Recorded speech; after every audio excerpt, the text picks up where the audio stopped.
Bible interpretation. Takže ta první sféra otázek je, když přijde na biblickou interpretaci. A lot of times people say when you preach the truth, when you preach the word, well, how do you know that you have the right interpretation? Who are you to say that you're the one who's preaching the truth? You know, does Scripture have one meaning, many meanings? Častokrát, když přijde na biblickou interpretaci, tak ta otázka je, jak můžeš vědět, že zrovna ten tvůj výklad je tím správným výkladem. Má písmo jeden výklad, má písmo mnoho výkladů? Jak můžeme vědět, že jsme se dopracovali k tomu, co písmo opravdu znamená? Well, first of all, you need to understand something about what's happened to Western culture. První věc, kterou potřebujete pochopit, je, co se stalo západní kultuře.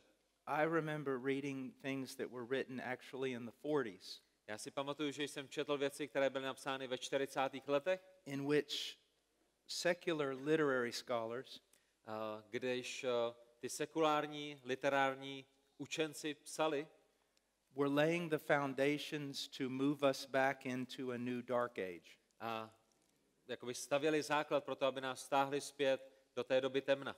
It's the idea of relativism. Je to ten nápad, nebo ta myšlenka ohledně relativismu. But then it moved into what's called into literature. Ale potom se to přesunulo k literatuře. For example, before that time, when you read a book, například předtím, když jste četli knihu, you asked, your great goal was to know the author's intention, his meaning. Tak to, po čem jste toužili, je zjistit, jaký záměr měl ten autor. Gradually that's been eroded. Ale to se postupně rozmělnilo. It's not what did the author mean, už to není o tom, co myslel ten autor, když ji psal, but what does it mean to me? Ale jak se to týká mě, nebo co to znamená pro mne. About a decade or so ago, a scholar wrote a paper. A před nějakou dobou jeden učenec napsal papír. That his whole argument was this.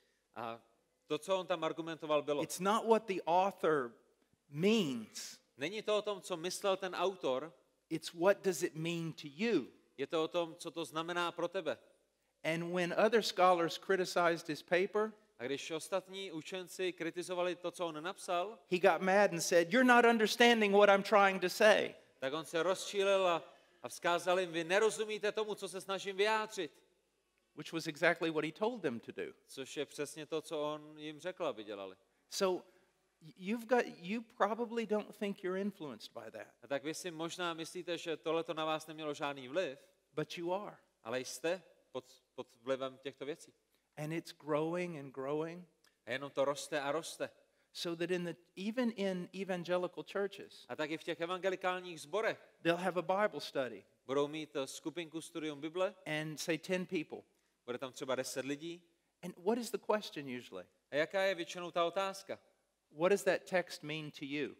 Co ten text znamená pro tebe? And so everyone, well, for me it means this. A každý řekne, no, pro mě to znamená tohle. And for me it means this. Pro mě to znamená támhleto. Do you see how Satan has so worked so as to destroy our ability to arrive at the truth? A vidíte, jak Satan pracoval, jak Satan působil, jak Satan se snaží znemožnit to, abychom se dopracovali k pravdě slova?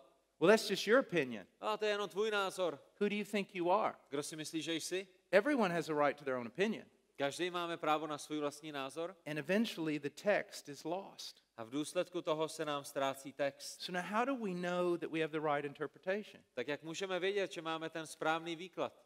Well, first of all, you need to understand the greatest scholars, Bible scholars in the world.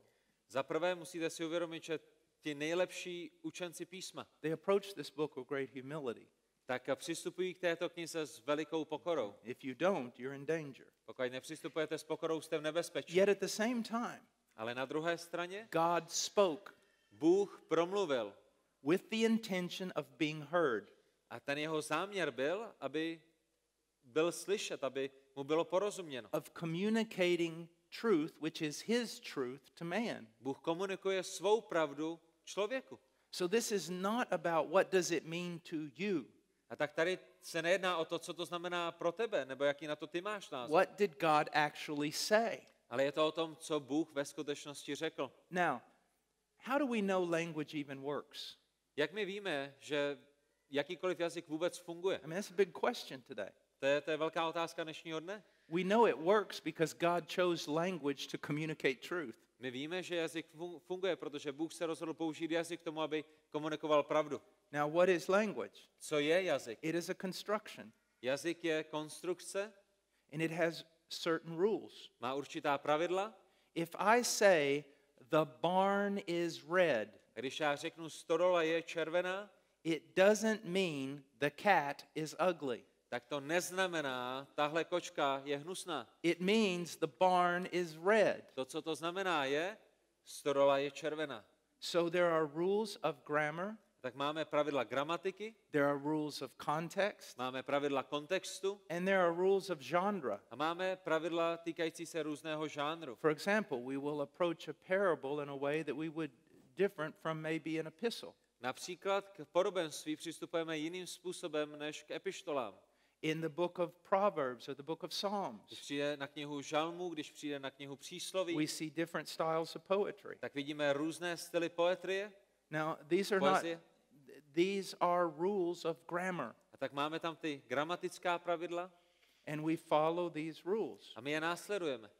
We study the original meaning of the word. My studujeme ten původní význam těch slov, která jsou použita. We study what that phrase and word meant in its historical context. Studujeme, co to slovo a ta fráze znamenalo ve svém historickém kontextu. We study each word Studujeme každé slovo in the context of its phrase, v kontextu té fráze, the phrase in the context of its paragraph, frázi v kontextu paragrafu the paragraph in context of the book, a odstavec v kontextu celé knihy. the book in the context of the rest of the Bible. A knihu potom v kontextu zbytku Bible. We follow a principle upon which the entire Western civilization was built. A následujeme to tím způsobem, na kterém je založena celá západní kultura. The law of non-contradiction. Je to ten zákon neprotiřečení That si. if I interpret one part of the Bible Že když vyložím jednu část písma, and it contradicts my interpretation of another part of the Bible, a to je potom v rozporu s mým výkladem jiné části písma, I'm wrong either in one interpretation tak jsem se buď zmýlil v jedné interpretaci, or in both of them, anebo v obou. but I can't be right. Ale nemohu mít pravdu. Now, I want to say this with a great deal of humility. A tohle to chci říct opravdu s velkou pokorou. If you took all the preachers in the world Kdybyste vzali všechny kazatele na světě and you limited it down to just the preachers who are doing the things that I'm talking about, a potom byste tu skupinu omezili pouze na ty kazatele, kteří dělají ty věci, o kterých jsme tady mluvili, you would find a very small group of people. tak byste našli velice malou skupinu lidí. So when people say, well, so-and-so says this and so-and-so says this, A tak když mi lidé říkají, no jo, ale tamhle ten říká tohle a tamhle ten říká tamhle to, well, I've talked to so-and-so. já jsem s ním mluvil. I've talked to this guy Já jsem mluvil s tímhle člověkem. and that guy. A s tím taky. And I said, how do you arrive at this? A ptám se jich, jak jste k tomu došli, tady k tomu Where did you závěru. get this interpretation? Jak jste došli k tomuto výkladu? Well, the Spirit of God showed me. Duch svatý mi to zjevil. There's another thing that we follow. A je další věc, kterou my následujeme. We interpret the scriptures in the context of Christian history. My vykládáme písmo v kontextu křesťanské historie. If Benny Hinn was sitting here Kdyby zde seděl Benny Hinn and you asked him, what do you believe this text is saying? a vy jste se ho zeptali, Benny, co si myslíš, že tenhle ten text znamená? He may tell you something pretty wild. Tak by vám řekl něco hodně divokýho. And if you ask me what the same text is A saying, kdybyste se zeptali mne, co znamená ten stejný text, I'll tell you something completely different. tak já bych vám řekl něco úplně jiného. So now you're stuck with the problem, well, how do we know who's right? A tak teď máte ten problém, jak víme, kdo z nich má pravdu. Well, we could go through the grammar. Mohli bychom projít gramatiku, We could go through all the things I talked about. mohli bychom projít všechny ty věci, o kterých jsme mluvili. And I can assure you, he hasn't done that work. A já vás můžu ujistit, že Benny Hinn tyhle ty věci nedělal. But most importantly, Ale I would say this. já bych řekl, a to je to nejdůležitější, Where do you find any of that in church history? Kde jsi nalezl ten výklad v církevní historii? What other people down through the history of the church has believed that? Kteří další lidé v církevní historii věřili tomuhle tvému výkladu? What he may be forced into saying is this. A co možná budeš přinucen říci But je, God's reviving his people now. ale Bůh nyní obnovuje svůj They've lid. been in darkness for 2000 years. Oni 2000 let byli v temnotách, But now, ale nyní through him, skrze něho. you see how dangerous that is. Vidíte, jak je to nebezpečné? So we go back through that line of people who had a high view of Scripture. A tak my jdeme za těmi lidmi, kteří si cenili písma nade vše. Has anyone ever believed this? Věřili tomu? You see, very, very important. A to je velice důležité. You see, this is very hard work. Tohle je velmi těžká práce. A lot of you young people have asked me, how do you study the Bible? A mnoho z vás mladých se mě zeptalo, jak studuješ písmo. I said, the first thing I want you to do is this. A já jsem vám odpověděl, ta první věc, kterou chci, abyste udělali, je Read from Genesis to Revelation systematically over and over and over and over. čtěte od Genesis po Zjevení systematicky znovu a znovu a znovu. Because you have to judge every text in the context of the entire Bible. Protože potřebujete posuzovat každý text v kontextu celého písma. Do you know how much work that is? Víte, kolik práce to je? More work than most people want to do. Víc práce, než mnoho lidí je ochotných přijmout. So those are just some of the things. Takže to jsou jenom některé z těch věcí.